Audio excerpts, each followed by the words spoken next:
kwechesi sagala nnyo di interpreting kati omukugu wabanga agambye ekyo ayina nge sijja kikiriza kyangambye naye nja kuddayo nkyetegereze bulungi kuba ebintu byakabanda bizibuzibu amala obyogera weetaaga okumala so munzikirize mbabuuzeeko abatulaba nti mwasibye muti emawogole enkuba etonnya emawogole enkuba etonnya abantu mbasaba balime mbasindikiddeyo ku kasooli abamufunye bamusige naye nsaba bw'obanga olina obusobozi tumulekere ata kubanga atalina busobozi kuba tubagabidde honorable Kanda buli muntu ku kyalo kiranaana buli omu abantu anakira emwemu ku bantu ba bulijjo oli emugasa kuba kiro yakasooli kati eri mugumu kitundu gumu kasanvu kasooli omulungi ako kalekera ono ateesuba naye ate kati oluusi kasooli oyo tumuweereza ate n'asobola omugula n'ayagala amutwale so tukkirize ffenna Katonda engalo zino tezenkanankana asobodde omufuna amukozese ate oba weesobola omulekera omulala naye nsaba community kino nkisaba ng'omubaka parliament akaseera kano ka byabufuzi naye nsaba abaatulonda bakkiriza ababaka bakole kubanga twafunye omuze guno ogw'emirimu egikolebwa kati egya gavumenti enguudo zikolebwa emawogola zikolebwa ekasambya amazzi gatambula kati ate yeesimbyewo ye ng'alowooza nti kati namugaba bataliwo kaninye ku tractor bagambe nti nze nakoze nze mbadde nsaba ebyobufuzi ndowooza tusobola okuzannyako omuzannyo okusingakaawo abakati tudduka misinde kubanga gundi alinnye tractor so njagala okutegeeza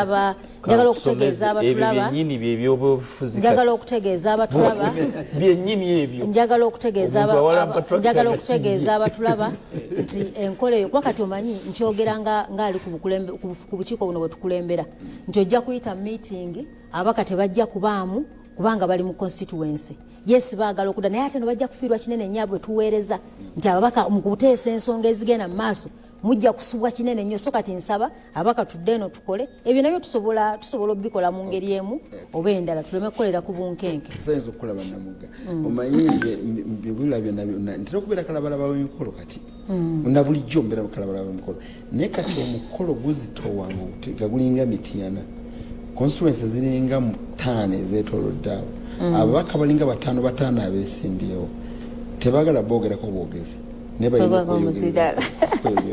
ate bona ababi bateeseteese kati ebigambo bitufuukidde ebizibu ffe nga bakalabalaba b'emikolo naye katwesabire tujja biyitamu njagala okwaniriza mukama wange oyo yekka gwe nnyanyula ng'eyali memba w'ennakifuba memba palamenti w'ennakifuba ow'ekitiibwa Kafeero Sekitoleko nzanyusa okukola mbadde ndudde okulabako nange nesiimye okubeera wano ekiro kya leero akawungezi akalungi eri bonna abatulaba ku lutimbe gaggadde nesiimye okubeera n'emikwano gyange kuviira ddala eri honorable Kapanda tuli banywanyi ate ono muwala wange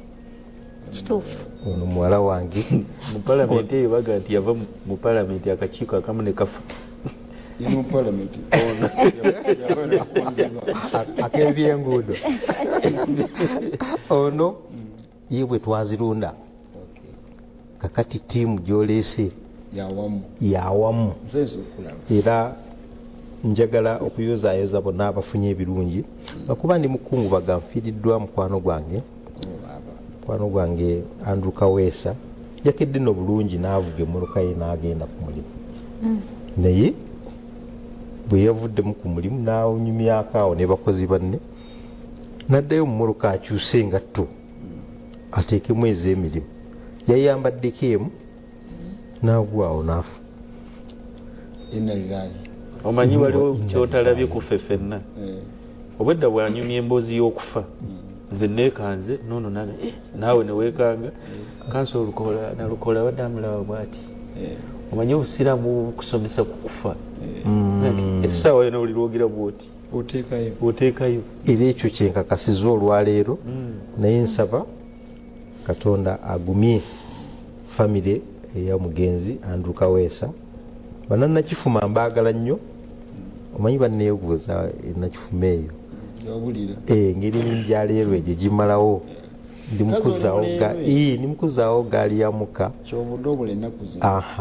kakati ate tulina bano baatuwa ensimbi ababaka nga President Museveni abalagidde ne beewola mu African Development Bank kati tugule zi train empya ez'omulembe kati byendimu banannakifuma tebandaba oli mukozi waffe bwekiri ndi mukozi wabyobufuzi bino bigendamu mpola kituufu kale twanirize muganda waffe antuula wano bulijjo kumpi wano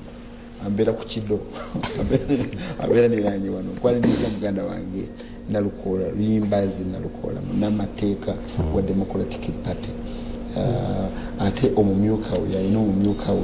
omumyuka we yerumu yonalebo lumu yalese etteeka lyetugenda okwogerako kale byonna byetubyogerako kasooke kusaba obubuzi ku bantu baffe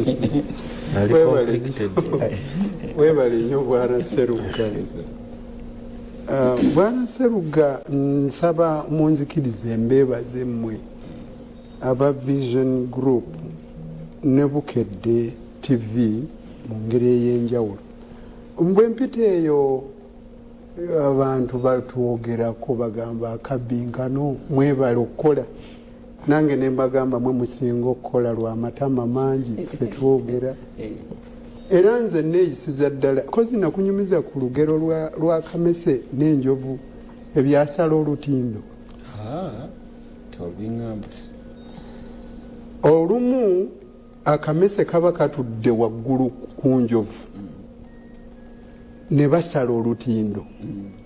Olwamala oddusala olutindo luno akamese ne kalyoka kajaguza ne kagamba nti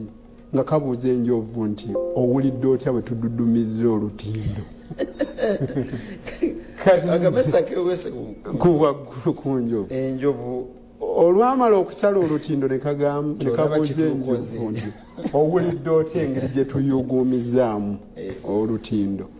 Nange bwentyo bwembeera eyo nze Kamese yemu enjovu era nze mbeera mpaga nga mbuuza muwulira mutya engeri gye tuyuguumyamu amayengo. nze kambabulira amazima naawe si bukuuli anti era n'akamese kaaliko waggulu ku njovu bwe baali basala olutindo. ebyanalukwanda bijja kuba olugero lukulu nnyo olujja lulowoozaako tulowoozeeko kangende wanamuga bino ebya ekisooka obudde bwebwo bwali foomuzi oba twaliba twazeeta ddala katuziveeko buvi. Ekyokubiri bino mukulumu bye yaleese kuba si wammwe newe opposition tebagasa mmwe nga opposition oli musanyufu oba tuli musanyufu. Ekisooka nzikiriza njozeeze palamenti ye-11 okuba nti kati tuli tusemberera ekiseera ekisembayo mu buweereza bwaffe. Mwaka nga gumu n'ekitundu okudda mu campaigns mbayozayoza emirimu egikoleddwa palamenti ye-11. Oli ayinza okuba nga alaba tukoze oba tetukoze naye kyonna omuntu kyaba akoze amaanyi gaawo gaba gakomye. Mbayozayoza okuba nti tuweereza. Ombuuza ekibuuzo kyekiseera ekituufu okuleeta amateeka era wagambye nti waliwo bwe wabuuzaako nga twakatandika nti mwaliresa amateeka gano nga bukyali. Simanyi oba nange naliko gwe wabuuza. Gwe naawe oli waawano gw'onaatubuulira naye ne woba wabuuza oba tewabuuza. Ekyamazima bwe tumala okuva mu kalulu ne tuyingira palamenti ekyalibadde kirowoozebwako zaalibadde reforms kubanga tuba tulina bye tuyiseemu bingi nnyo nga tulaba wa we twalikyusiza. Fena tukimanyi bulungi nti emisango gizze giroopebwa egy'enjawulo. Gundi anzibya akalulu mujjukire bya Honorable Dr. Kiza Besigye amama Mbabazi Kyagulanyi era nga Electoral Commission ekola recommendations zayo nti ebyokulonda okutambula mu ngeri ya demokrasiya twalibadde tukyusaamu wano na wali kusaidia Electoral Commission watya tulonda tutya ani tukozesa tutya ebyokulonda byonna ebyo recommendations zaali nnyingi okuva mu High Court ku nsonga za reforms. Naye mu kaseera kano nga twogera specifically ku ttooka lya Honorable Lumu ekisooka waddembe nga private member okuleeta bill oba enkyukakyuka yonna amateeka naye era nenzijukiza bannayuganda nti buvunaanyizibwa bwa gavumenti okuleeta enkyukakyuka zino. Private member ajjamu singa gavumenti eba eruddewo oba ye ng'alaba nti kino kyetaagisa. Naye ate nga mujjukira nti bwe twayingira palamenti ye-11 gavumenti yaleeta kye bayita legislative agenda yaayo. Biki byesuubira enkyukakyuka zesuubira okuleeta mu mateeka n'oludda oluwabula gavumenti ne luleeta legislative agenda yaalwo. Naye mujjukire nti enkyukakyuka mu mateeka zibaako engeri gye zikosaamu ekittavu gy'oyita financial implication. Ensonga lwaki ebiseera ebisinga kiba kirungi gavumenti n'ereeta enkyukakyuka kubanga eba ready ozisponsoringa. So mwami Lumu muyozaayoza kubanga yakkiriziddwa. Gavumenti yalaze nti terina tabu etteeka lye lino terina bwe ligikozesa mu nsonga ya byanfuna ne bamuwa approval. ne buli omu babadde yeebuza lwaki biiru ya lumu ku zonna ekutta akati kubanga si yasoose okuleeta private members bill no abasinga baleese number 1 lumu biiru ye mu kusooka yakyamuukiriza ng'agamba ngenda kuleeta enkyukakyuka ekisooka mu ngeri gye tulondamu bakamishona bintu nga nti nga ekyo kirungi nnyo ekyokubiri twagala tuleeta enkyukakyuka butya electoral commission weerondebwa kinoga enkyukakyuka ezo nga nnungi nnyo longa waited amagye gano gayingira gatya mu kalulu nti ate munawe ojja kuba okoze bulungi gavumenti engeri gyeruddeyo kakati lumu yasooka okuleeta motion baali ggulu parliament yagenda eggulu newankubadde kolo speaker aga nti ebintu byonna ebitakwatagana ggulu byali badde bikomezaawo e Kampala amanyanga gonna galina okukomawo e Kampala honorable lumu naaweebwa omukisa ogutali musango n'atebolinga motion ye eraga nti agenda kuleeta etteeka erifaananako bweriti kati buli muntu yeebuza era olusozi olumubuuza nti etteeka lino lwaki etteeka lino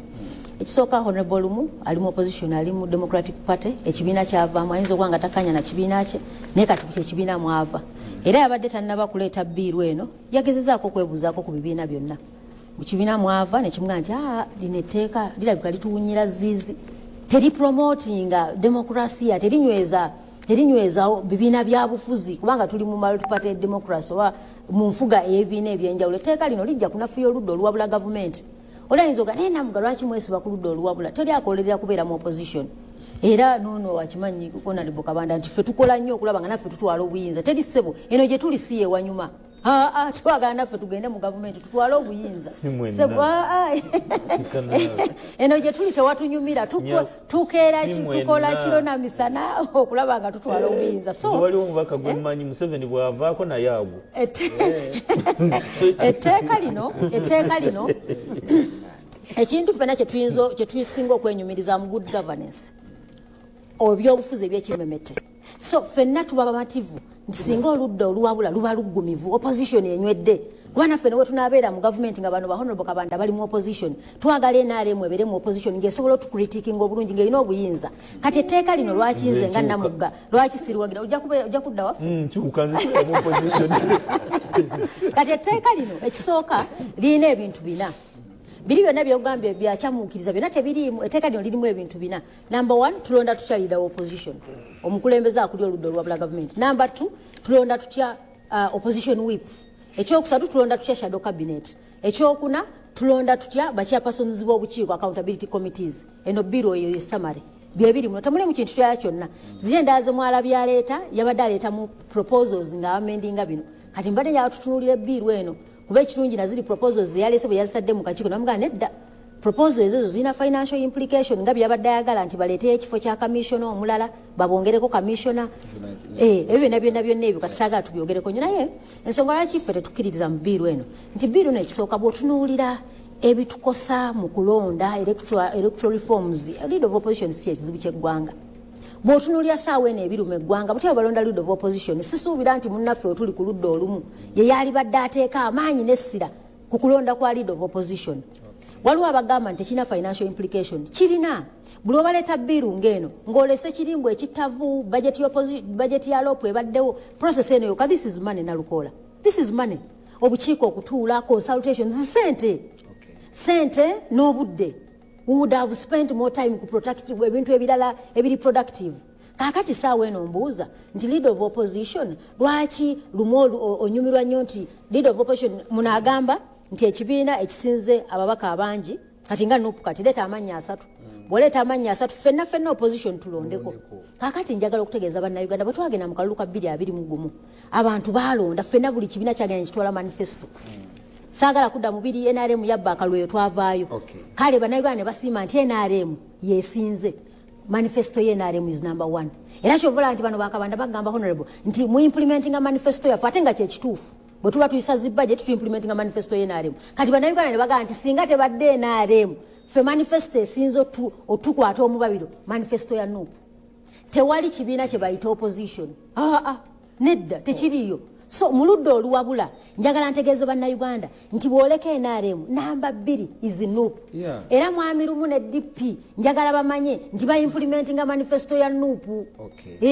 kakati gwe bw'ogamba nti mutuyambeko okutulondera lead of opposition kinafuya opposition kitya nti leading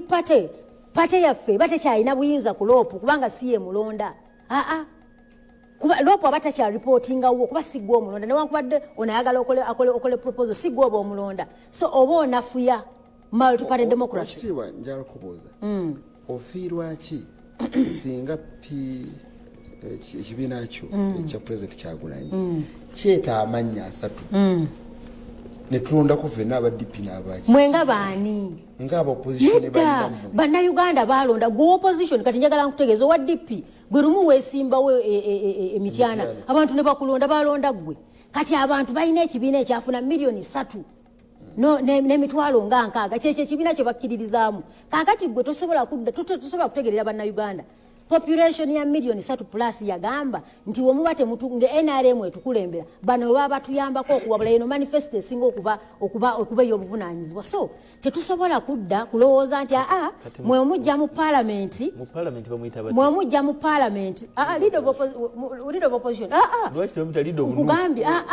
okulira bano bonna era njagala okubategeeza oba oyagala oba toyagala biri ebibiina ebirala muyambako nuupu ku implement nga manifesto yaayo nkugambye gweosobola okwagala kifuula naye njagala okutegeeza nti leader of opposition okulira ebibiina biri ebirala naye nga njagala kuba de facto kati ani amulonda president w'ekibiina through sakozize president no ate ne Kyagulanyi tatula yekka ekyo njagala mukikkirize ekibiina kirina obukulembeze ayinza okutula yekka ne bw'aba atudde yekka naye ekibiina kirina obukulembeze to propose these names eri ewaffe batuula nze ndi deputy chairperson w'akakiiko naye tolowooza nti erinnya lyavaayo limu proposals zibaawo era mwawulira njagala ojjukire akajagalala akaabaawo nga tetunaba kukyusa bukulembeze nga tuyingira obukulembeze olijjukira buli omu n'agamba mwaleetanga amannyawo nti balabika bagambye nambano bagambanga n'abagabe Flavia abamu nga bamugamba Joyce baagala abamu ne mugamba Joel Ssenyonyi abamu nga bamugamba Muwanga Kivumbi lwaki mwaleetanga ebyo kubanga mukimanyi nti eyo amanya mugawulira agakubaganyizibwako ebirowoozo kibakola mu kyama tebasobola kikola mu olwatu oluli luddawa nkugambye anti obuyinza tobulina nkugambye nti okulekanga gwe kyolowooza kirala nkoye bannayuganda beerondera opposition so naye nga tusembayo njagala tulowooze ku effect ya kino nti saawa eno wetubanga twogera ku bukiiko bwa parliament tugeze obanga twogera ku wipu w'abannaffe ab'NRM njagala ombuulire omukulu w'obuwa wipu ono ani amulonda okitegeera kati njagala tugambe nti woba oyagala bakulondere loopu n'abakulembeze abafaananako nga bano ku sayidi eri nabo tubalonde mu ngeri eyo obukiiko buno obukulibwa opposition committees accountability bw'obanga oyagala ozireeta eno bazironde ez'abano zo bazironda batya bannaffe ab'NRM bo bonna bukiiko bwa parliament bo bwe basalawo ne bagamba nazo tugenda zironda munonda mukkiriza kati wabanga bonna basizo byonna babireete babironde if that is the direction to take byonna babireete babironde kubanga nti kino kyemuliko kya byabufuzi ekibatama it is not politics era olwanirira wa kitiibwa Joel Ssenyonyi ng'omuntu then that is where you go wrong kubanga this is an office bw'oba oyogera ku leader of opposition sebo tetwogera Ssenyonyi bwakeera n'avaawo ffena tusobola leader of opposition so leader of nope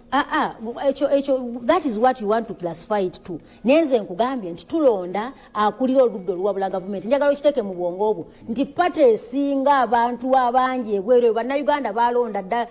dda ekibiina ekisinga abantu abangi oba oyagala oba toyagala ekyo bakilonda dda tekikubaganyizibwako birowoozo so lastly njagala onzikirize ntegeeze bannayuganda nti ensonga lwaki kino tukiwakanya NRM guno omulimu egukola eno biru ya mwami lumu ne speed kwetambulira era njagala okutegeeza nti biru eno yali tebodinga 2 ne wotunuulira ku schedule yakoleddwa akakiiko ka Legal and Parliamentary Affairs babadde balina okubanga enkya biru kumpe kuma okufulo ya parliament bagitabolinze leero enkeera atoneje naje lumwaje luli speed within 7 days so nga speed eno etambula buli omu yeebuza lwaki era njagala okutegeeza eno biru ye NRM eno biru si alumu eno biru ye NRM kunafuya ludda luwabula government baagala opposition gye beefugira kubanga bakimanyi nti banateekawo okulonda mu opposition ono bokabanda amanyi bebakola ngalo kabayitayo guno manyi balina good opposition ne bad opposition kakati bo baagala balonda abaabwe naffe batulondere that is their intention kwebaza mukyala w'ekitiibwa Namugga beeyogedde kati awali wano tuveeyo mu content yonna njatudde mu bino ebyobufuzi ebisinza okutabula abantu nti ebbiiru yateddwa nga waliwo Kabonganje alagirira abakulu awagira lumu kyakola era mulowooleza dda nti NRM erisa etteeka lyayo mu lukafeero gwobimanyi bulungi walukafeero parliament okusobola okulaba engeri gyebitambulamu. Engeri gyebitambulamu mulabika abenaremu tulaba nti okusinza wekitiibwa Namugga baagala kweta etteeka ery'okufuga bannaabwe mu paalamenti. NRM wanu ebere mu buyinza, NRM tumu opposition. Ekisookera ddala Mwami Sserugga, ensonga eno eriko hisitole waayo eviira ddala eri gye twakoppa ebintu bino. Ebungereza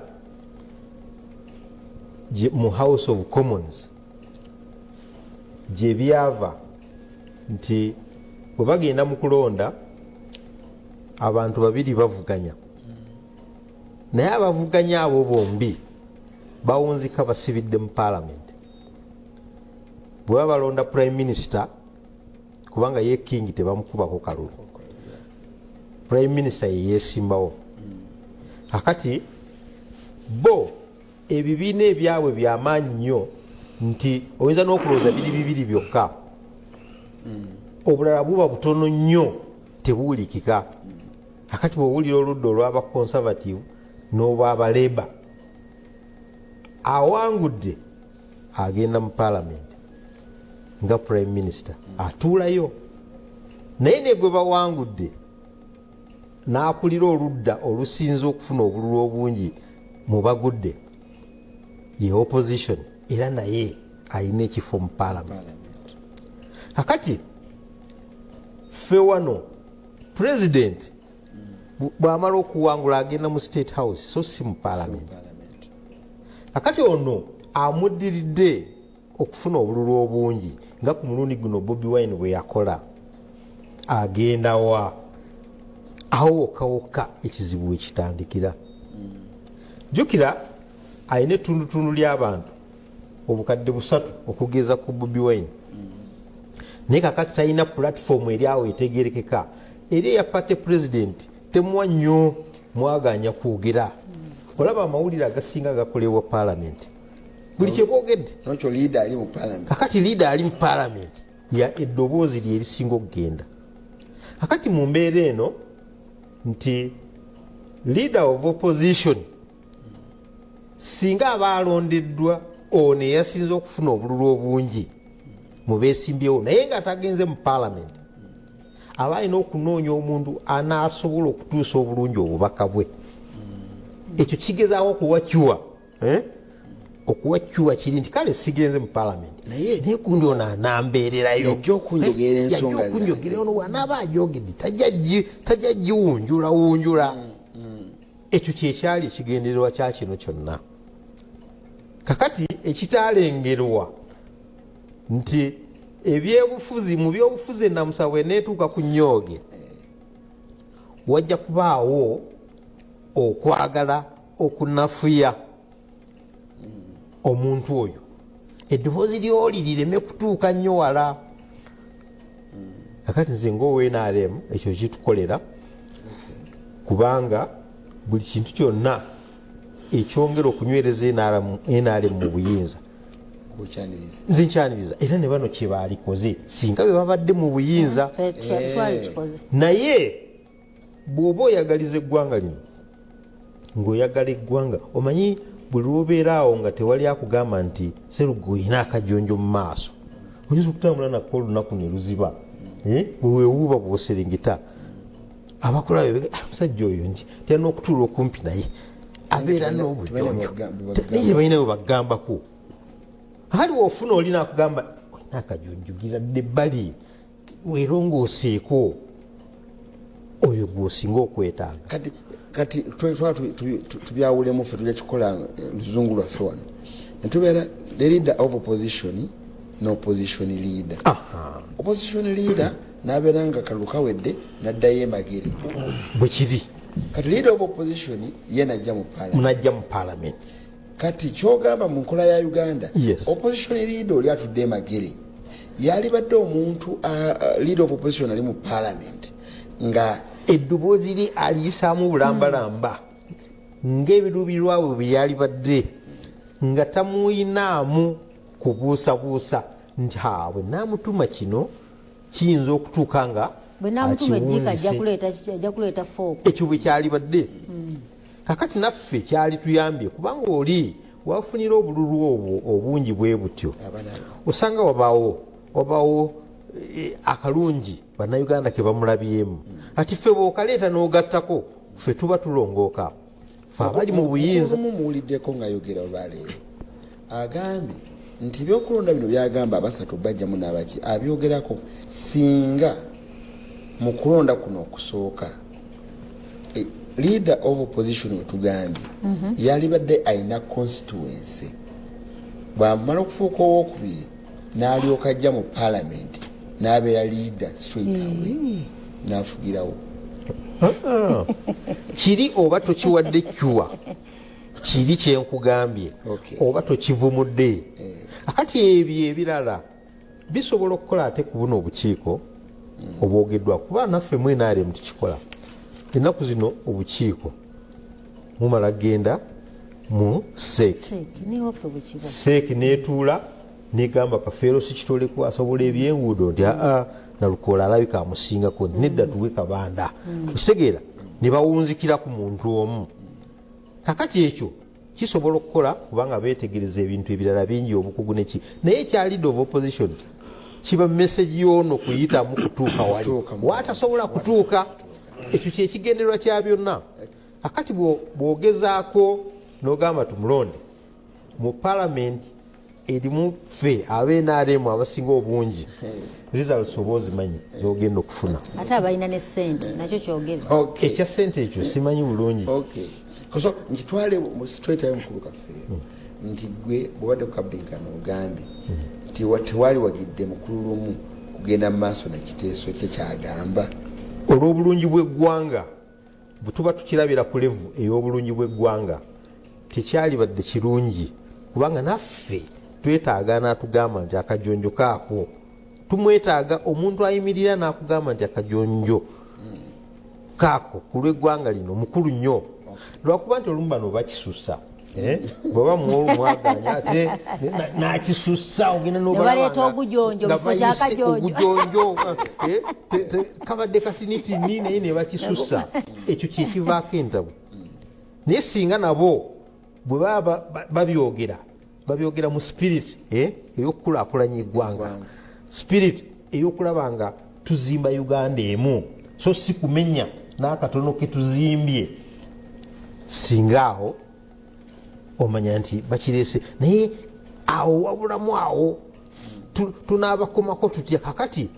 enkola eno esobola okubakomako oga nti asebo bwokisusa kasita okisusa tusobola n'okujjayo ne tugamba nti mwani abakomako kati mwe mwagala fe okisusa ate mwe mukisusa bannayuganda bye batukoma. Njakula kufuna ndowooza ya Nalukoola looya gwogamba kiteeso kyalo ekya depute wo DP ate nga Nalukoola mujjukize ye yakola endagaano MOU gye bakola between Honorable Mao and Mukulu Museveni. Mukulu Nalukoola ye yagikola kati kwateganitye ate abantu bamanye ebitiibwa bye bamanye ebitiibwa omukulu azze akola ebintu ebyannaggwano. Ekyo mpulidde mawulire nange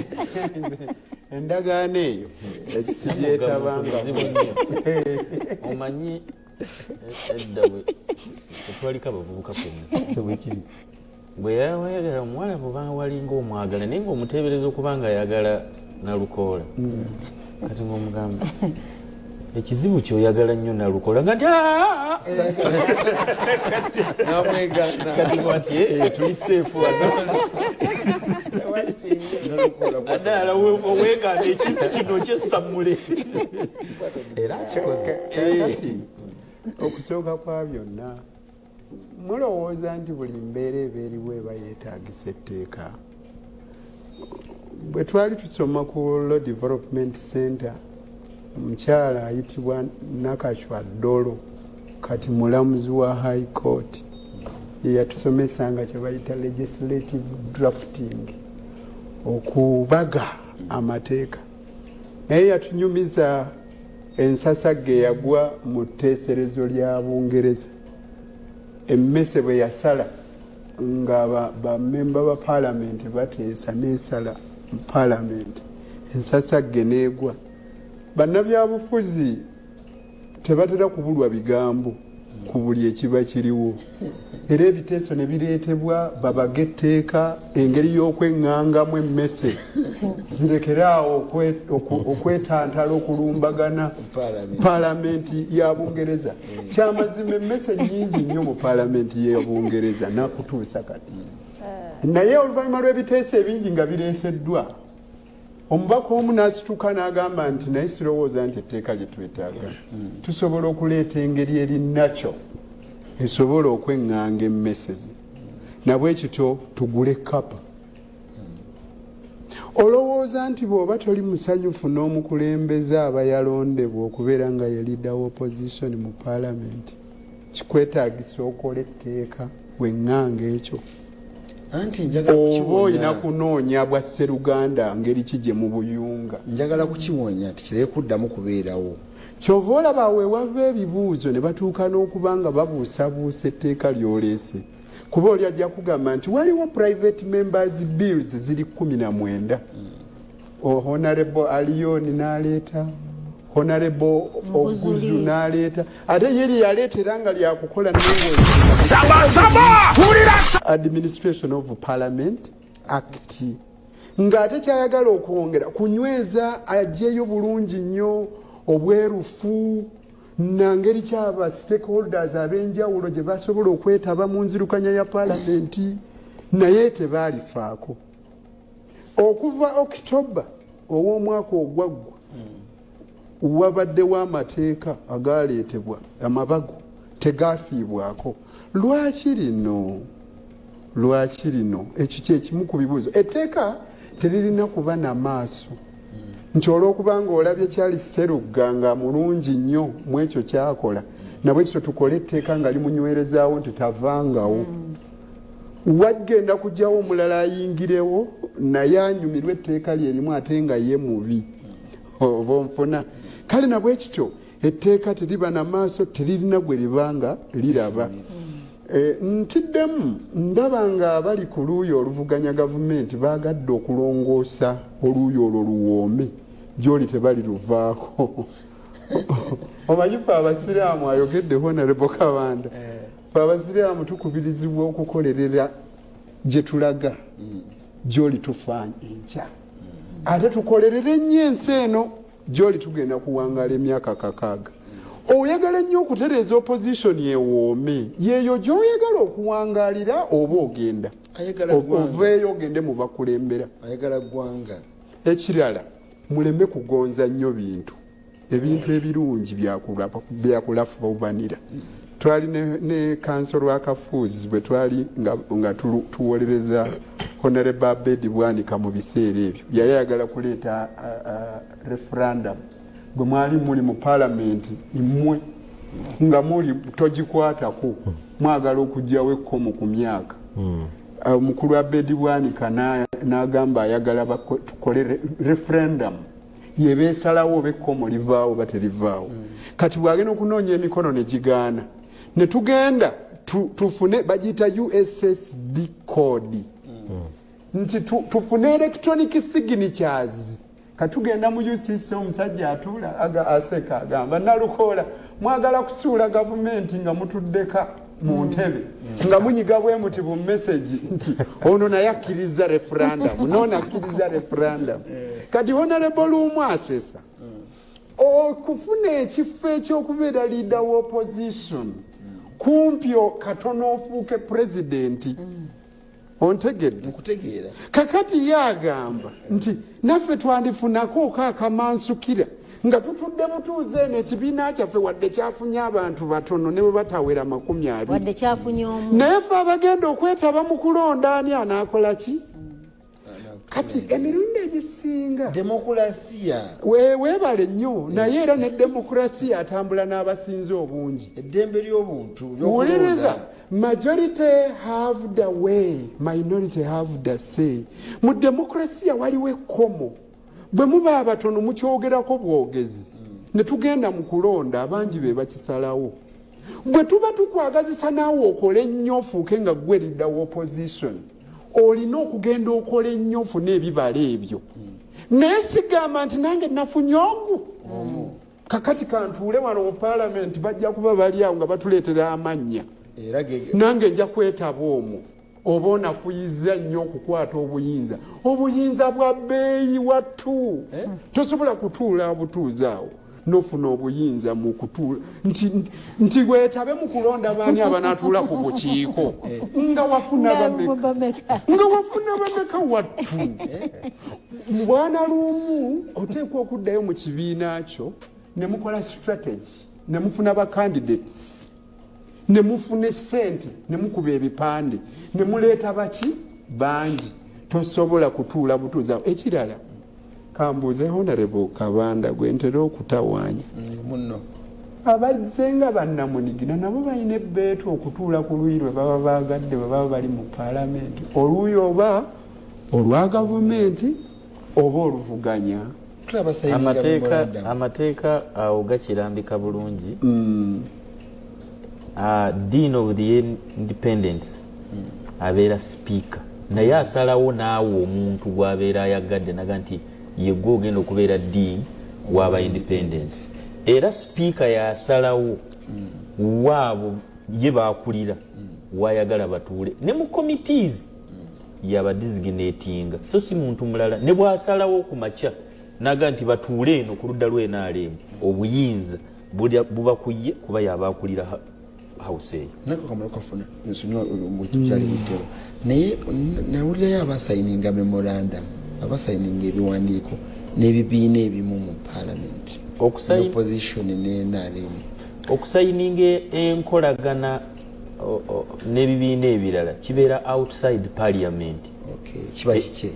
kiba kikyo gwe ng'omuntu nti kakati gwe wabweru wa eno mu parliament gyozze records zibeera tezikulaga nti olina enkolagana n'NRM parliament ebeekumanyinga namunigina independent ebyo bibeera bibyo gwe eri wabweru nti onakkirizibwa ogendanga mu NRM caucus onakkirizibwa ogenda ekyankwanza omukyomo gunyooke onakkirizibwa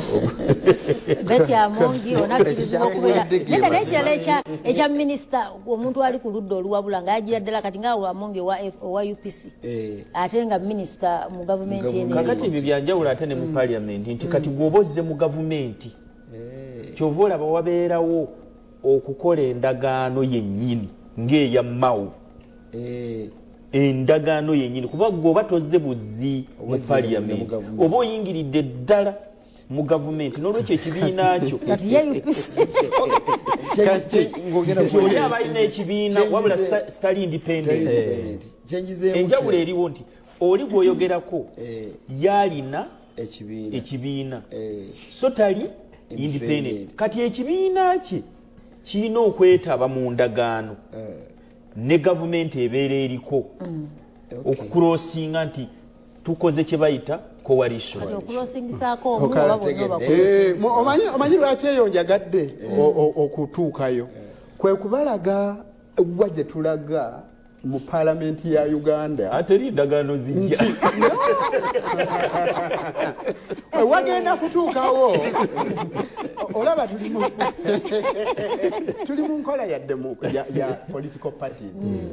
mu butuufu ebimu ku bye twali zibikidde bannamunigina baali zibikiddwa ne tubeera mu bibiina bya bufuzi pyuwali kwabayugedde obungi bangi n'abamagye ne bavaawa mu paalamenti byagala bikyuke byebimu ku birina okubeera no namunigina akweraliikiriza bwereere mu mateeka ga Uganda independent aba independent ne ba independent bonna tebasobola kwegatta nti kati ffe tuli kibiina ky'aba independent nedda independent abeera independent of ababomu naye Honorable kyatanaba kuntegeerako kyeŋŋamba nti bwe tuba tuli mu nkola ey'ebibiina by'obufuzi okuzannya olwali we twogerere yali prime minister wa Bungereza eyakavaako omuyindi kati ye leader wa opposition Sunak ye leader wa opposition kwegamba ebibiina by'obufuzi byatereera bitambula kati olwairo nkugamba bannamunigina nkugamba n'abamagi ebyo mu parliament bijja eyo sitagala gendayo nnyo kamalirize honorable Lumu ebimu ku byayogera agamba nti eggwanga lino libonyeebonye nnyo ne leader wa opposition kati ayagala okumutereza naye atuzza gye twali mu gyenkaaga okyajjukira nti mu 1967 Basiri Batalingaya ye yali leader wa opposition mu parliament kyokka nga ate Bendikito Kiwanuka yakulira ekibiina ki Democratic Party kyali kisinza abangi ku luuyo olukola ki oluvuganya era njagala okutegeeza okuva 1962 okutuuka 1966 Democratic Party yali ku opposition bwa Namunigina yokka bweti 67 Basiri Batalingaya n'asala eddiiro oluvannyuma lw'okulema endooliito nga ziganye wakati we ne Ben Kiwanuka olwo nno Alex Latim kwe kukwata olwo DP ekendedde kuba bangi abaali basaze ebyo byavaawa ku butakkaanya wakati waakulira Democratic Party ng'ali bweru ng'ate leader opposition ali mu parliament kati bwe twafuna ennongoosereza eyajja oluvannyuma lw'okudda mu bibiina by'obufuzi ebingi kwe kwewala ekyo kireme kuddamu kujja era etteeka ne ligamba bugambi nti ekibiina ky'ebyobufuzi ekyokubiri kuba ne bammemba ba parliament abangi mu parliament kyekinaalondanga kati ono ali mu kubuuza nti bwe batyo bwe bagamba mu tteeka naye tebaalaga electoral college nonda ki gye balonda it's a political party bw'eba eronze tetwagala kumanya ki kye baakoze ekikulu nti babawadde obukulembeze n'obuvunaanyizibwa bammemba ba paalamenti okategedde tobuuza kibuuzo butya bwe balonze butya oyagala kulingizaayo lwaki oyagala okumanya enkoko kyerya naawe bw'oli bagwafunye abamemba ba paalamenti abangi abaddiridde okusinga ekibiina ekyasinze gw'olisalawo teri ali kubuuza munakyalo we bali kutuweereza mwami sekitoleko mundabire mumpeere ekyanya kingi kubanga iwa NRM eyeyedda entuufu nze Vincent Nsubuga ndi Lukuli Boston ndabira abakulu abo bonna Umaru Babu wano Emengo Kampala mukulu Serugabe bali kutuweereza bino bya bufuzi si byanfuna mukirize Honorable Lumu alete tteeka bulijjo mutugamba mwagala enfuga y'amateeka ate mukaanira ki ndabira nnyo eyaliko mbaka wange yani eyaliko yaliko omuyeka mbalamusiza abakulu Honorable Namuga gavumenti side erina ekibiina kimu kyokka ne opposition mulina ebibiina bingi ebirala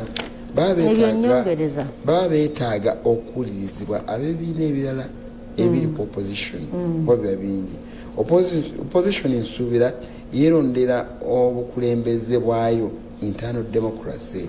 tukkirize nti constitution ekula era ekyuka John Kyazze Wemityana yatugambye nti ekula constitution era esobola okugenda ng'ekyuka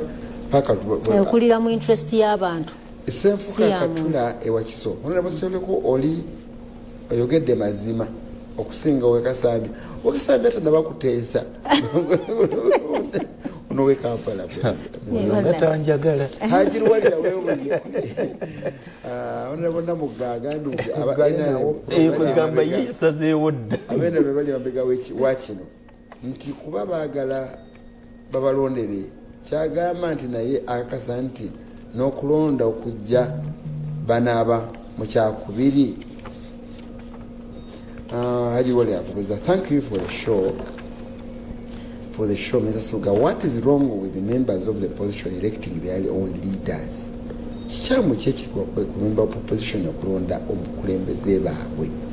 n'okweta buti democracy. That's why even in the next election they will not hold the party primaries. Instead they will handpick their flag bearers. Kyababa ba nope tebajja kulonda ba primaries bajja kwerondera be baagala.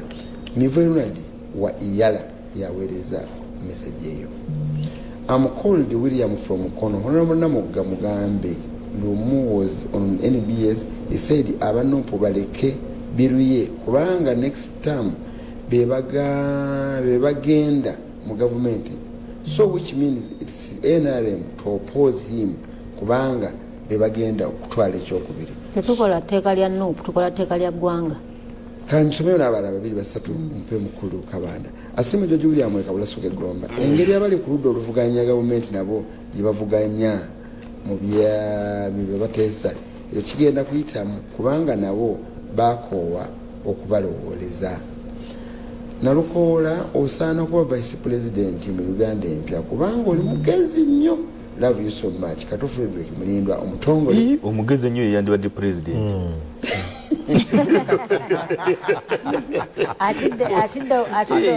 Atidde okwogera ku ntebe esooka. Omugezi ennyo ayina kuba president. Ayagala mpangaale. Ewegeza mu ntebe ennene. Mutenyo wa DP. Ego DP kyawezezza emyaka 7. Tubakulisa nnyo aba DP. Ekyokubiri nuupu erina okwebaza Honorable Namuga kubanga atunze nnyo nuupu. Honorable lumu waddembe okweta etteeka naye etteeka lirwanyisa obukulembeze bw'ebibiina. Mutenyo yendowooza ejalese nsoose kusoma abali ku message zino eza bulijjo ngenda kuddamu nsome abali ku WhatsApp. Bwana Seruka kati ninyo Nkaleeti okumanya okulonda kukulu nnyo ng'ono aliko yalonda. Olaba mu FDC bajjako Jeno Mugisha muntu gwe yasangayo nga yerida wa opposition mukyala Winnie Kiza eyajja omupya president wa FDC yamukyusa nange nomala ondagira nkuŋŋaanye sente z'abapangisa mu njuzo nsooka kugoba abalimu nenfuna abapya abampulira. Muka bano wimbi otandikidde ku seeti eyo otandikidde okwo. Nsebo neyaza okusookera ddala nali wano ku programu yo kwennyini nekugamba okirabika twali ku makya nekugamba Abaganda balina olugero oluga nti kisawo kyataliiwo kijjula mayinja era nembagamba nti nze Parliament eno gy'owulira ne bwempulira nti egenda kutuula mu ggulu nga nyina obusobozi obutuukayo ŋŋendayo kubanga lwenjosezza bayinza okugjawo constituency yange. Ojjukira nga nakyogerera wano nga bagamba nti beggulu tebajja kugenda gwe gwali omulamwa gwe. Nekugamba nti ne bwempulira ng'etuula mu bibiri ekkongo ng'emmundu zitokota naye nga nyinawo obukuumi engeri gyengina ŋŋenda. Buba tebuli busa ono mpulidde alimba onale bonnamu nti twawulira nti aleeseemu byokulonda deputy speaker ne tusanyuka, ne tuwulira nti ab'amagye ne tusanyuka. Alimba nzigirayo kakiripu kamu wano onale bumulumu olunaku lwe yaleeta lwe yamovinga motion okuleeta biiro eggulu nti waliwo opposition yekna eyamwebazaako. Olunaku lwe yaleeta motion eggulu enkeera yalwo National Unity Platform yali erina press conference ku kitebe kyayo. Eyasooka okuvumirira ekyaleeteddwa lumu yali leader of opposition Kavule. N'agamba nti twawulidde bali mu kuleeta ebintuntu but it's okay anyway. Ekyomukisa omulungi ye statement gye yakozesa tebigenda kutukwatako ffe kubanga etteeka terikola nga lidda mabega. N'ayakola ne press conference ku Parliament ya Uganda era naleke kulimba nti waliwo bill ebimu bilumu bye yali aleese ne tubisanyukira. Tewali yali asanyukiddeko kyalumu. Bino bali mu kwekangabiriza bino oluvannyuma bino. Era Honorable Joel Ssenyonyi n'avaayo n'agenda ku TVM gye sigenda kwogera. Naga nti bino nze tebinkwatako kubanga bijja kukola mu Parliament eddako teeka terigenda kukola nga lidda mabega. Kati oluvannyuma ennyo agenda okkizuula nti anti lumu agamba nti bateekemu n'akawaayiro ngeri ki leader of opposition jagibwamu obwesige awo wazuukukira naga nti baagala bamala odiisa baleeterewo motion ligesesebwe era litandikire ku nze kwe kutandika okuyita bano nti bane muveeyo muggweeyo muwakanye ekintu kino kubanga kikyamu olw'okuba kigenda kusooka kugezesebwa ku ye. Era ag'omunkubo gempulira nti kiggwera Masaka muki palamenti anti ziri mu ntambula palamenti ng'etudde Masaka kubanga babaga nti bo tebava Kampala kati mwonagire Masaka mwekka anti baga nti kiggwera naga kisawo kyataliiwo kijjula mayinja. Etteeka lya lumu ndyagala ng'oweenaalemu nze nesirira bamu nti tteeka kubanga kompadde kano kanso Nalukoola oba Kayina ajja kubikkula peegi eyokubiri kaga nti section 8 of the Administration of Parliament Act Cap 272 provides for the election of lead of opposition by the party in opposition. Election already etteeka ligamba nti ekibiina ekiri ku ludda oluvuganya kiyina election likadde nga bwe liri. Yes, wayina okubeerawo akalulu. Gwono mubuuze yali yeetabyeko mu kalulu konna akalonda lead of opposition ali awakuliranya. Etteeka ligamba lirino kanso Nalukoola yalirina nti ekibiina ekiri ku ludda oluvuganya naye wano wansi naddamu n'akugamba nti ekiriwo kati abakulu basinziira gye basinzidde ne basindika erinnya nga Secretary General w'ekibiina yataddeko omukono kokasi teyeetabye mu kalulu kyokka wano olwedde bo bagamba nti bo ng'abanuupu bennyini oba ekibiina ekirala ekibeera kisinza ababaka kirina okwetaba mu kaki naye tebeetabaamu. Kiba kitegeeza awo waliwo dictatorship. Etteeka lino singa libeera lizze ffe kennyini NRM twalisaba dda. Ojjukira okufa kw'omubaka Serina ne Banda. Era kino njagala Honorable Namugga n'abawuliriza aba National Unity Platform n'abalala bakiwuliriza. Honorable Serina ne Banda bwe yafa waliwo ba commissioners mu kiseera ekyo. Waliwo kati minister ow'ebyuma bikalimagezi n'okulungamya eggwanga Chris Balyomunsi oyo yali commission wa parliament. Waliwo Honorable Rosemary Seninde oyo yali commission nga waliwo ne Honorable Emmanuel Lumala Dombo. Nkumenyera abali ku ludda olw'NRM baavaayo ne basimba Nakakongo ku mubaka eyali afudde. Omanyi lwaki? Bwe baali bafuuka ba commissioners mu parliament newankubadde bali ku ludda olw'NRM tebaalondebwa Central Executive Committee, baalondebwa babaka ba parliament abali mu caucus. Nawe waliko abali mu caucus eyenRM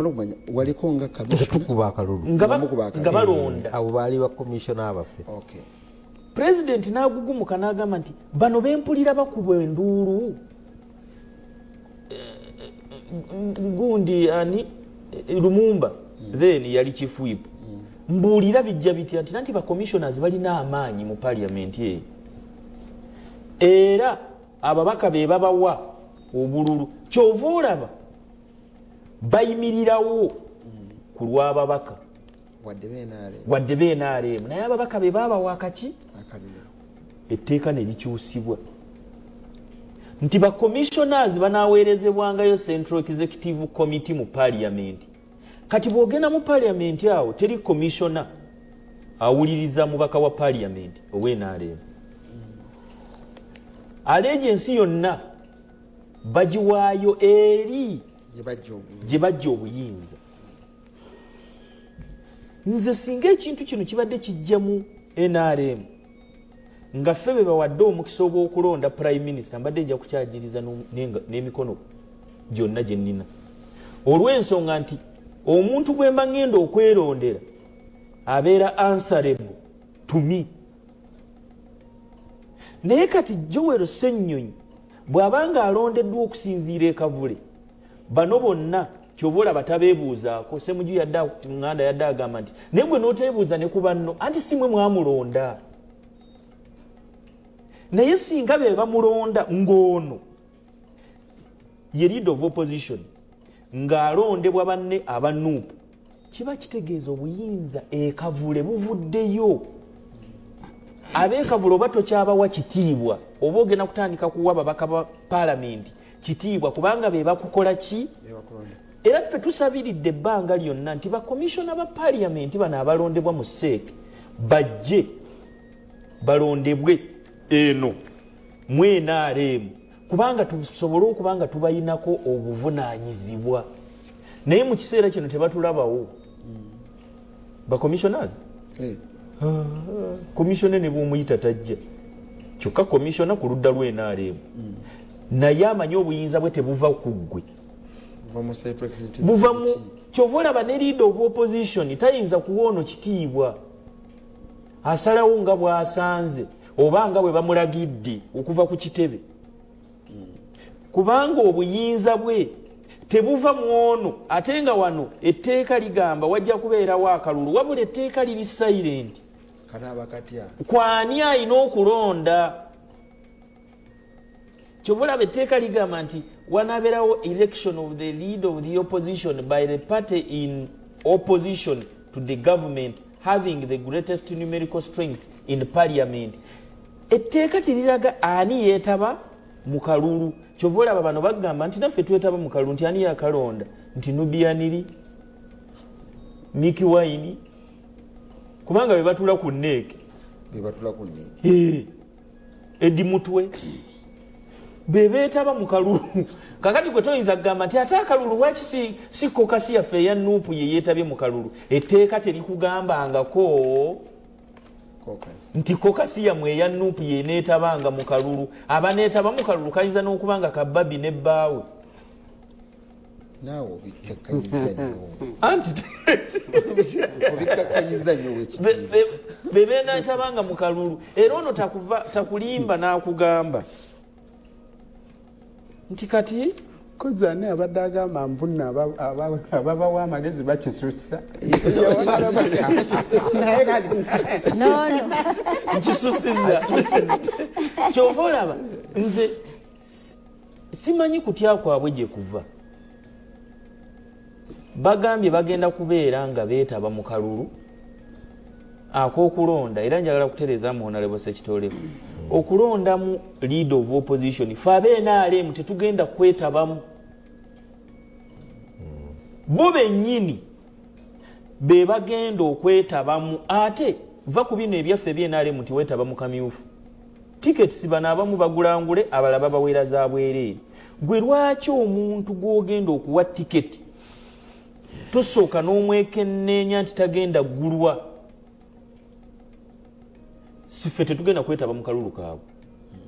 Bo bennyini babagambye waliwo eby'obufuzi lwakuba tubiraba wano olusembayo nga mmaliriza ndaba obudde kireka tebuli bulungi.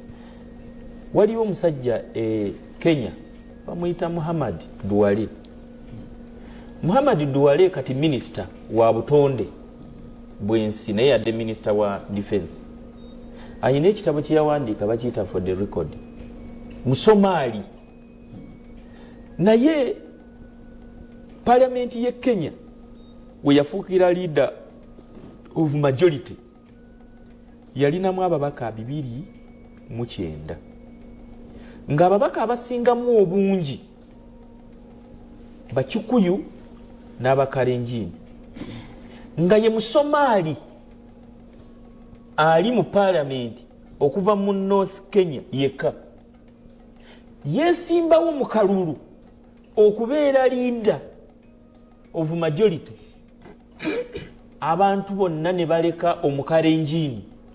ne baleka omukikuyu ne baleka omululu ne baleka omuluya ne baleka omukamba ne balondayo omusomaali olw'obukulembeze bwe baali bamulabyemu.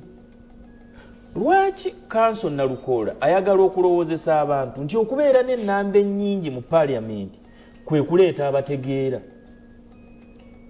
Bw'ogenda ku ansadi ya paaliyamenti okwo onale bonna mugga kwali ayogera nnyo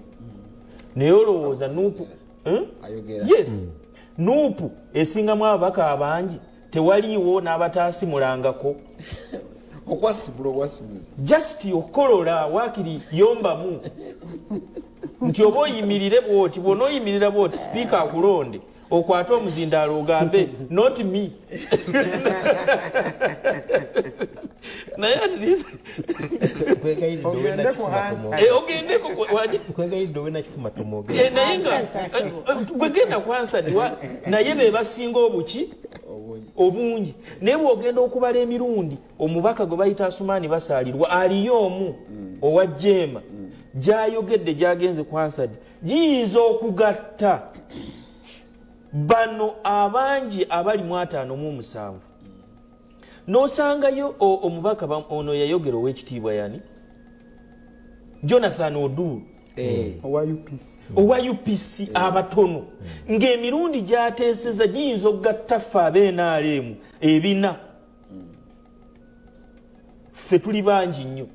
wuuno ali mu paaliyamenti kyagamba nti no ffe abangi ffe tusinga okuteesa mwetuli naye n'obeera eri Odulu n'ayimirira n'obanga ayimirira noga nti wayi kamulindemu wangu badde ndi eno tuli bangi naye babakoona nako okuteeseza ddi ku nsonga nga naye mwali ate ffe ate kankubulye waliwo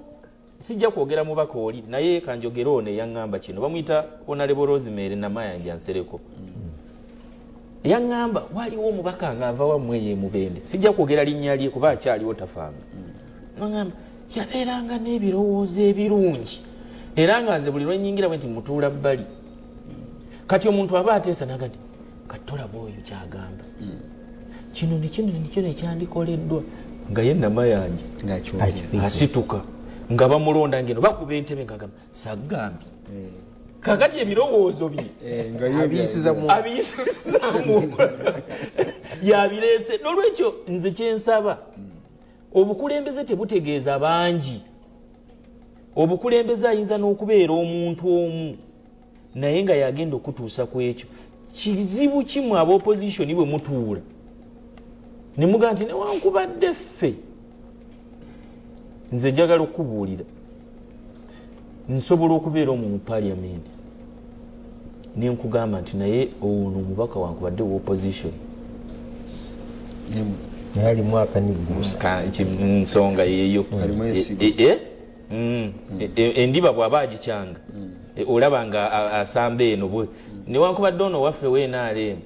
omanye eyo abasajja balina olugero abanyankole sijja ddugera mu lunyankole naye lugamba nti omuntu oba oweewammwe ow'oluganda lwo bw'ogenda naye ku mukolo bw'akwata omuzindaalo nga tomwesiga ng'ogira bwoti kati oba omanyi nti essaawa yonna akuba kati obbulukuka amaliriza nolaba kabyonoonye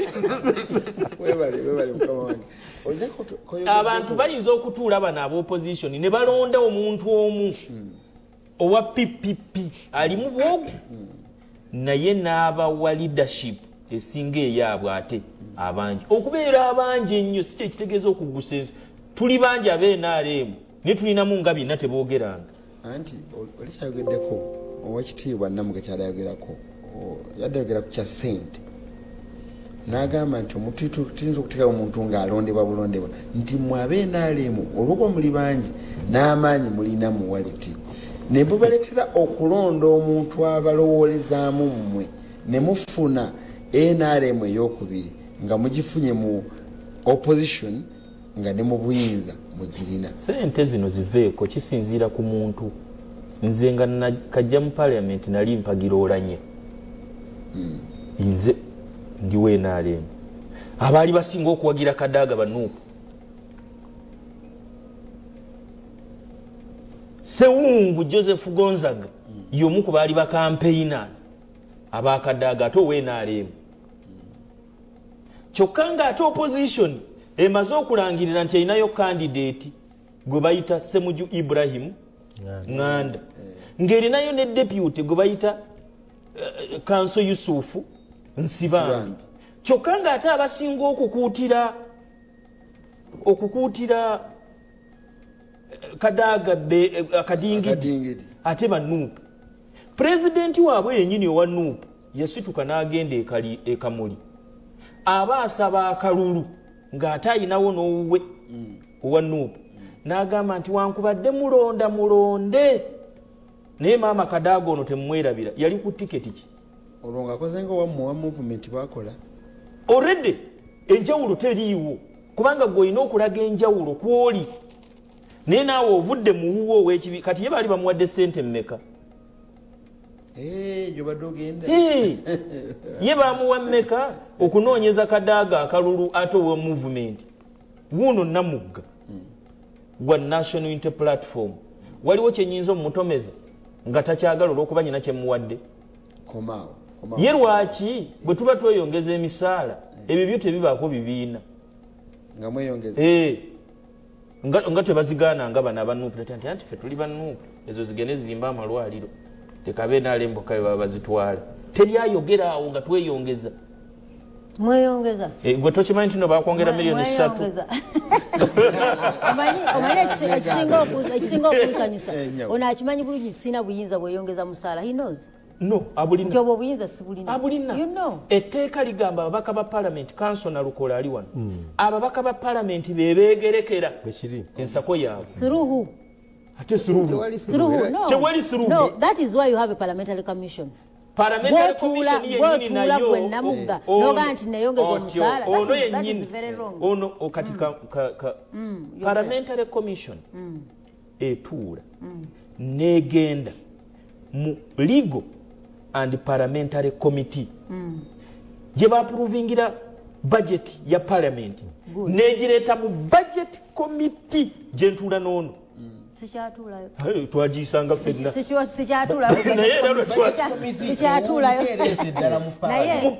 ono nze nali memba naye mu budget committee osobola okukkiriza nkiralifayinge kakati honorable Kabanda ensonga gy'ayogerako era kino njagala nkimutegeeze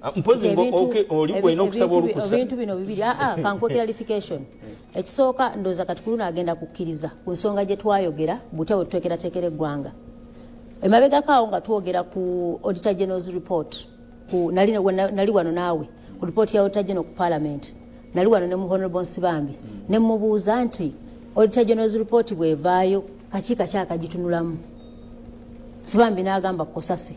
ne mugamba kati nnyonnyola kiki ekibeera mu report ya Parliament ne mugamba nti bino byonna byonna nga bitambula waliwo ekintu ky'otunuulira nti kyetaaga okukyusibwamu number 1 transparency mu kyekikolebwa nti Parliament ng'etambuza emirimu gyayo twagala okulaba report ya Auditor General ng'ediscussingwa bulungi twagala okulaba nga ne budget za Parliament nga Parliament yonna nga zireetebwa mu lujjudde kati Honorable Kabanda ensonga zimu zajjayo akimanyi bulungi nti ebimu byayogerako si bituufu era nga naye namugambye nti njagala ombuli olunaku lwewakera n'otunula mu nsonga zino nga ggwe Kabanda ombuli nti bwensoma item 1 2 3 efaanana bweti so kyetwabasaba nti transparency nga tuyisa ebiwandiiko byonna ebya Parliament ebeere nga bwe tukola ebiwandiiko ebirala byonna he knows nkugambye nedda Kabanda mayinze kankubuulira bw'oba okwata direction eyo bw'oba okwata direction ekyo nkikubuulira nali wano naawe noga nti ekizibu ekikyasinza otumenya nti buli kyoba oleeta ng'okireeta twagala kibeere mu bwerufu njagala oba oyogera ku budget ya Parliament gyoyogerako ombuulire nti Namugga bwe natula nawe ku lunaku lwetu twadiscussinga openly this budget tugitunulamu twali ffenna emunyonyi ono Honorable Namugga yennyini n'akwata budget ya Parliament kati olaba neyeeteramu akawumbi kalamba akagenda ku ssomero ery'Emateete yes kakati Kabanda neyeeteramu akawumbi kalamba akagenda okuzimba Mateete Health Center 4 kakati olwo Namugga nga yateeka mpowers ezo oba ozijjawo Kabanda beera serious nzesiza kulimbirira ku TV ebiyamba gwe obyeteeramu byeri ebirala tugeze essomero lya Namugga yeyeewa essomero olwo gavumenti ebe planning no gavumenti ebe planning get serious Namugga ya planning ya gavumenti ekizibu kyotufuna ensonga egyo omukulu Kabanda gyalese kyemvala ngirekeddeawo nange mmenya nnyo wano Kasanji tandikako kabe mubaka wa kyalese kituufu oba wa NRM oba wa NUP ensonga ezo zirimu ensako yammwe emmumye enyoka waneno program that is why sagala muzibe eggwanga maaso njagala okutegeeza nti wemba muteekerateekera eggwanga erina kuba open budget era kati woba oyagala okumanya bulungi byonna nga bw'obyagala abavunaanyizibwako bamanyi wuno tukyali ku budget committee toyinayo chairperson w'akakiiko ka budget baleete wano bulungi bakubuulire nti budget baleete bakubuulire instead of okudda ku propaganda here and there budget eyo ebeera uploaded nga national budget era sirowooza nti waliwo omusaala oguli classified teguliiyo owekitiibwa teguliiyo palamenti ya Uganda yeteesa ku nsako yaayo good egiteesaako etya bonna babaka teriko muntu webbali wa palamenti mu level zonna kakiiko ki bonna babaka era bamaliriza babagamba mwenna nti kino kye basazeewo so nze kyenzikiririzaamu kyokka nze mukozi w'ekitongole ekirala badirekita bange batuula ku lukiiko oteekateeka ensako yange nange ngimanyi neeyamwe tugimanyi yatulowooza neya palamenti yali badde obudde butuuka abamu bwe balowooza kankuwa information honorable Adolf Mwesigye yali attorney general yaleeta ekiteeso kye bayita salary review commission eteekebwewo kiba kitegeeza mugenda ku amendinga constitution parliament yakigoba omanyi kyekitegeeza nti bw'oteekawo salary review commission abaka ba parliament oba otugjeeko obuyinza obweteekateekera ensako yaffe n'obwa gavumenti bw'oba obwadde gavumenti palamenti yakigoba njatukomaawo mwami Kalooli nkulamusiriza bulijjo opposition bawoza nti bettalira rule of law leka bagume beerondere bonna loopu bagobeere amateeka bitungulamye Elsam Wenabingo Masaka Road. Nkulamusiza nnyo Honorable Ozi wava muno Stephen Namayiba Mukono njagala kubuuza Honorable Kabanda nti yani alonda speaker era abamulonda abawe ekitiibwa mukimuddemu speaker wa parliament President Museveni bwe yali Kololo wamulya bwe yagamba yagamba tetubuulire nti Seeke bwe yamaze okuyisaawo Olanya abantu bamuganye era nasuze enkuba amasimu okufiirawo kakati Olanya ekitiibwa abaana akiwaani ng'amanyi nti Seeke bwe yampisizaawo abantu baŋŋaanye naye ono ye yasuza akola ki akuba amasimu aba agenda kutyani ani yasuza akuba amasimu president kati Olanya ekitiibwa aba agenda kiwaani yabadde amufiirako mulonda webale kuweereza nze mbadde nsaba gavumenti bwemegereke enkuluma awerekerewo opposition nayo yeetaaye Honorable waffe Kabanda David tumwagala nnyo ne mwami Nalukoola mutumidde musajja mugezi omugaga kiyimba ekisuumu abatumidde nnyo mwanje kuzaifa kube mubende Kasambya Honorable Kabanda abeebazizza Nalukoola kutumidde. We have seen the most incompetent party full of Sophias in London. Mwami Kabanda nkwagala nnyo era nsaba onkubireko enamba y'essimu Seruga jagikuwa tunyumyemu ebyamakulu nzeddeewo ndi ntinda Kaggwa Dennis ekyotera obuzibu Lope ayagala akulembere ebibiina ebirala ng'akozesa principle za NUP ez'ekibiina kimwava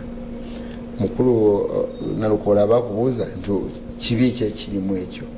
definitely olina kunoonya bululu bungi nawe naye onoonya akalulu bannayuganda bakwesiga as simple as that. njagala genda ku WhatsApp ofune ku message za WhatsApp eziri kuno. Mwami Seruga, well done for the program. Bravo. Woman MP is knowledgeable. Mutumidde nnyo. as on national issues compared mwebaza nnyo mwamuseruga well done for hosting our well informed MPs kamanda mutumidde nnyo Lubega yabaweereza message message nyingi nazifuna kwa tugenda kuwumbawumba Kalumba Al-Sulaiman Salonge kireka mbagala nnyo mwenna olabona mugalo yanalukwana mbatumidde nnyo obuterowoozaako mwekana mugera eggwanga lyonna onagambye ndowooza olabye mwami Kamanda sitegedde message sifunye jidde mu kigazi yisinzeewa amatidde bumatizi mwami Kabanda maybe amatidde munansasa message zino zijja butereevu wano zifuna butereevu ne mateeka g'amawulire tukikola bateeka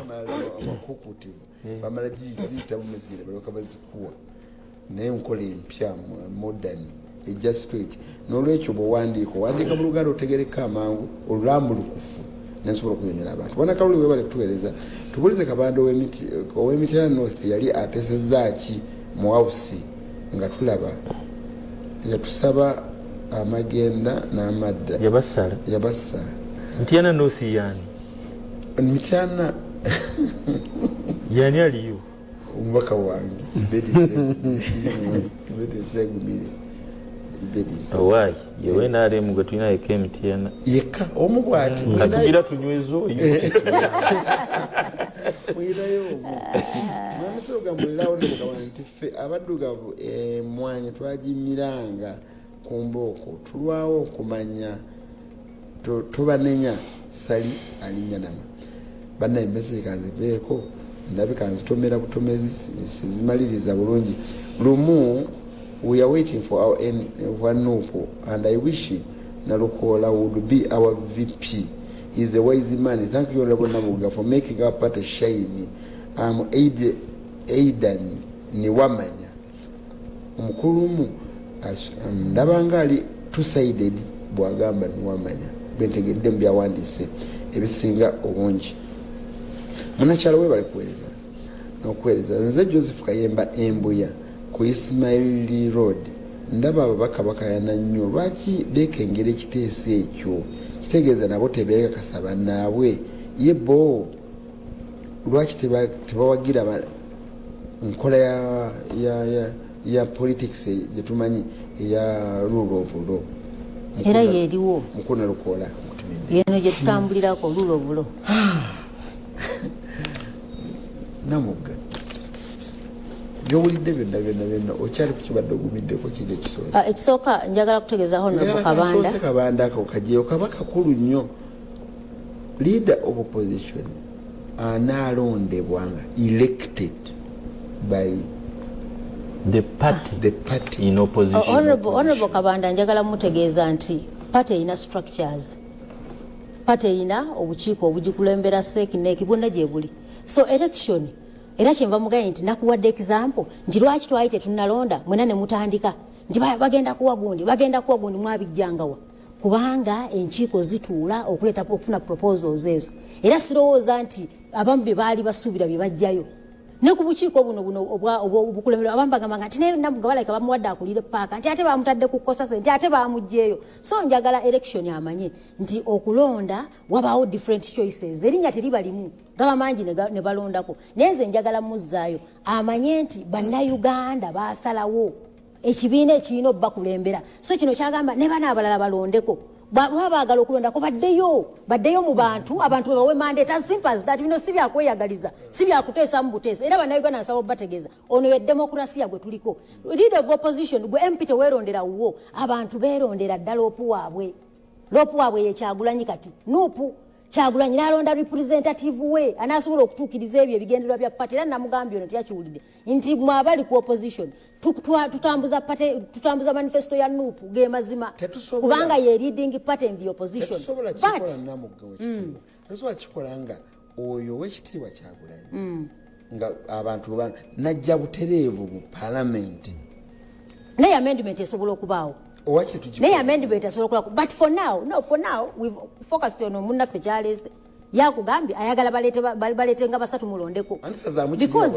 because no saawa eno bwe nagamba nti ajje mujja gamba era nti ndi selfish kyemujoga nti anti kati ayogereza president we n'ekirala njagala ngambe bannayuganda bwe tuba tukolera amateeka gano ono abadde honorable Kabanda yabadde agamba nti anti Ssenyonyi yabeera ku TV n'agamba nti kasita terikwata ku nze tuba tukola amateeka tetugakolera bantu era ekyo njagala buli ali yakyejjemu etteeka tetulikolera muntu etteeka tulikolera bannayuganda oba namuggawooli oba toliiwo etteeka eryo liteeka okuba in the interest of the people of the Republic of Uganda era buli wookolera etteeka mu busungu ono akimanyi twalinako computer misuse etteeka ne lijja naye ng'olaba lya busungu kubanga gundi namuganyize atuteekewo etteeka lino so tulekerawo okuteeka amateeka kubanga Ssenyonyi sikolagana naye tuteekewo kino ekiteeka ekimujjawo era nagambye agenda nti namuga nkubuulire bagenda kuleeta amendment era beriyo beesoma senga okutuuka mu gwa 11 Ssenyonyi ajja kuba agenze ate nze ekinsanyusa nti bano bennyini babeereeyo Ssenyonyi is the worst rope naye ate wastrope bamutaddeko amaanyi gootalabanga wastrope nyamaliriza nakano nyina kendabamu era nga nze munnakyalo ndabamu ekigambo ekipya kituyiza mu bwongo mpuugayizimu ekigambo kya mpuuga mukulu mpuuga bwe kyangava ku leader of opposition waliwo ebitatambudde bitambula mu ngeri enzibategereka tulaba saidi bbiri saidi ya mukulu mpuuga ne saidi ya president wo tulowooza nti ekiteeka lino muli wakanya lwa mpuugayizimu ogamba nti bano bagamba bati ffe tugambe bwe tuti ate kati dino lino mpuuga aliruddawo mulino owekitiibwa honorable mpuuga aliruddawo mulino twogera ku tteeka honorable lumu lyaleese tuteesa ku tteeka lyaleese lyetukugamba nti teriyamba Uganda agenda mu maaso mu ntambuza y'ebyobukulembeze so nkugambye ntunulira ku tteeka lya lumu whoever is behind it by the aliri emabega is not the point saawe no tutunula lino etteeka litwala Uganda mu maaso naye nenkugamba nti siponsa waalino ye mukulu ye NRM n'omukulembeze waabwe ayagala okutta ebyobufuzi by'eggwanga yali sponsoringa so kakati bano bannaffe era nze njogerawo nga nti bano honorable lumu kyoba twatuga speed ene teeka okubaako siponsa siponsa nti bannaffe speaker atera obyogera nti nga mukolanga abasumba abapangise ng'okolanga paid advocate so lino etteeka ero alitembe toyinza oga nti naye ani muvujjiriza ali emabega wakino naye lastly nsaba honorable Kabanda simanyi lwaki buli baleeta ensonga za Nuupu omanyi babi bw'atuula wano ne Kyagulanyi njagala tujjewo enkola eno ey'okulowooza nti ekibiina kya Nuupu bakiina ekyo ba Edi Mutwe bayira tulekerawo okunyoma abantu ba Edi Mutwe nga tugeze ali ku neeke abo bannayuganda nabo ettego mu constitution bakkiriza okuba abakulembeze ekyokubiri nti buli woleeta ekya Nuupu ba Edi Mutwe babi babeera mu kisenge ne bateesa bino tetwagala nnyo tubafaanane kubanga Kabanda atusika nnyo tufaananya omukulembeze waabwe nti mukulu Museveni wabeera pulezidenti mukyala wabeere minisita mutabani wabeere CDF ekifo kya Bank of Uganda tetulina kufuna gavana kubanga omuwala alina koosi gy'asoma afuuke gavana wa Bank of Uganda kati alowooza nti naffe bye tulina okukoleramu so ensonga zino twagala these are matters z'eggwanga of national interest so fena tuli bannayuganda we've invested heavily in this country so tutunulire obukulembeze not personalities ennaku zino enjogera egamba nti tokubye nnyo muwala wange tokubye nnyo yasoma babanka Uganda ekyo tekiriyo nambye kosi teri yasomerera kufuuka gavana wa Bank of Uganda enkola ya gavumenti y'NRM yakulaba nga tufuna ekisinga obulungi myaka 3 bwaba kyakirowoozaako omanye ye ayina kyayiyiza eggwanga lye wano bwe yatereka ekifo ky'abano gwe wali omanyi gwakiterekera ekyabano baani bwe tewakimanya ani yakifuna ekyamukulumawo sijagendayo kyayogera mu pululo nze kyensaba nga tukola etteeka oba amateeka gonna tutunuulire eggwanga Uganda tutunuulire olwaleero ani ali ku ludda ki naye anaabeera ku ludda ki enkeera ekyo ekigenda okugjayo omulamwa nkimanyi nti etteeka lya mwami lumu honorable lumu ow'ekitiibwa liyinza okuyambako ku bano abayitibwa ba minority mu opposition nga bwe nabagambye eri ekiva tebaawo njawulo nnene ab'opposition bonna kumpi bapeera mu kibiina kimu kyovulabe yabadde mu gavumenti kati ate ye leader wa opposition mu House of Commons essaawa eno kakati ffe nga tukyalina abawerawerako kubanga n'aba FDC si batono nga tukyalina abawerawerako ne PFF yatandise nabo tutandika obainvolvinga ye message honorable lumu gyagezako okujjayo tutandika okubainvolvinga mu nsonga eno tufune demokrasiya tufune omukulembeze wa opposition gwe bayita leader of opposition nga kirizibwa abalala bonna abagenda okubeera wansi we naye nakiri kikulu ekyeddoboozi lyoli atali mu parliament naye nga ate lirina okuyitawo nakyo kikulu nnyo tetusobola kibuusa maaso akati obuvunanyizibwa buli eri bano ababaka abaliyo essaawa eno okulaba kiki ekisinga obulungi eri eggwanga Uganda okugjawo leader of opposition alondebwe oba kisigale nga bwe kiri kubanga okulondebwa kujje kuli already ng'etteeka bwe lisomeddwa naye okwongera okulongoosa mwani alonda balondebwa bitya osanga awo we wabulamu n'okuinvolvinga abalala bonna naye siraba nnyo buzibu nnyo aba opposition baalikiriza etteeka eryo ne liyitamu etteeka lya honorable lumu ne tulaba n'abalala bwe basobola okubeera involved naye nga tetugjeewo omulamwa guli ogusinga obukulu sewanyana po buloba andi omubaka lumu ffe tutegedde byagamba wale tuli mu palamenti ye agamba ekibiina ekisinga kireeta amannya 3 ne balondako limu ekyo kibi ki ye bwe yeebuuza kyekyo kyennyini tekiriimu kabi naye mubulamu involvement kakati ye mwami lumu olw'okuba tatuula mu kokasiya nuupu naye ng'ate ono alondeddwa agenda kubaamu olumu alagira nagamba ku kiteeso ekijja ffenna tufulume buli atudde oludda luno ffenna tukole ki tufulume naye olw'okuba teyali involved mu process emuleeta aba ayinamu enkenyera gamanyi naye katono alagidde bulijjo abamu basigalamu okiraba mwami Malagala omukulu w'embwa lumu akozesezza obusungu bungi honorable akoze ekibi ekirisa kirigo n'olwekyo ndabanga yeetuze mu byobufuzi namugga mundabire ne kabanda mundabire n'abali awo bonna kabanda yegabira amalwaliro mu constituency agenda mu budget ne yeeteramu ebintu muganda wange mukulu ndokola program obuntu butono nnyo bwenjagala onzikiriza emmere ngule akasooka ke ka honorable kabanda era ninga ali mu kuddamu ye ompozi era incidentally ne honorable kojjanja muddamu omanya nzaala yennya bonna nto bwekiri honorable kabanda agambye nti wasobola okubeerawo memba wa parliament omu nga mulungi okusinga nga naye ava mu kibiina ky'ebyobufuzi nga kyaleeta ogwo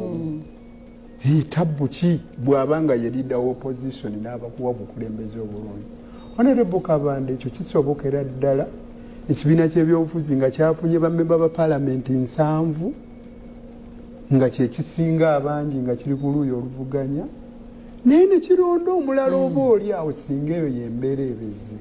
bwe baba batudde mu bukulembeze bwabwe ne bagamba nti newankubadde tuli bangi naye tulabye munnaffe oyo asobola okutukulembera lwaki ŋŋamba nti kisoboka ŋŋamba nti kisoboka olw'okubanga ebibiina bizze nga bibeera ku opposition nga bye bisinze abangi ne bironda n'abakulembeze abava mu bibiina ebirala newankubadde nga nabyo bikyalina bammemba ba palamenti abatafunye bukulembeze mu gavumenti kalondoozi shadow government so ndowooza kisoboka era kikolebwa ekyokubiri kyayogeddeko mu kawaayiro ak'omunaana mu tteeka erifuga oba eriruŋŋamya entambuza ya palamenti waagambidde byagambye nga bituufu nti etteeka ligamba okulonda kukolebwa kibiina ekirina omuwendo omunene oguddirira mu palamenti naye n'abuuza n'asoomooza honorable Namugga nti wali weetabyeko mu kulonda njagala kujjukiza honorable Kabanda atunuleko mu kawaayiro ak'ekkumi ak'etteeka eriyitibwa Political Parties and Organizations Act akawaayiro ako kagamba nti buli kibiina ky'ebyobufuzi bwe kiba kikola bizinensi yaakyo emirimu gyakyo egiri intano gamba ng'okusalawo obanga mu nkiiko ekibiina ekyo kiteekwa okugoberera kyeze tuyita ennono za demokrasiya principles of democracy negamba eyo ennyinga eyo ey'ekkumi mu political parties and organizations act gyeteeka erifuga ebibiina by'obufuzi n'engeri gye biddukanyizibwamu nti buli kibiina